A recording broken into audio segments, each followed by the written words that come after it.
master-klass sona yetir. Artıq xanımın çantası hazırdır. Necə gedir? Yaxşı gedir. Bir dəfə sökməsəydik əla ol. Qışı qutarmış da. Olan işte. Bir dəqiqə üzümü çevirdim ay qız. Sumka olub valanlı yupqa. Nəsə maraqlı bir şey.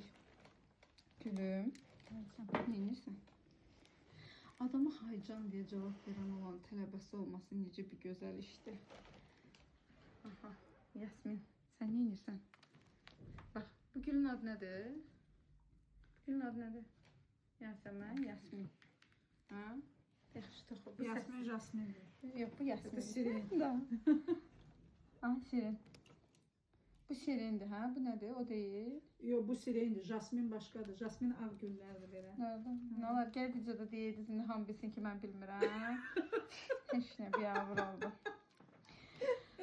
Heştat. Heştat. Hayf Mehmezi. Hayf Mehmezi. Hayf Mehmezi. Bu sumka o video dersi çekilen sumkadı kızlar. Sumka deyirəm, dəhşət bir şey gəlir inşallah. İnşallah.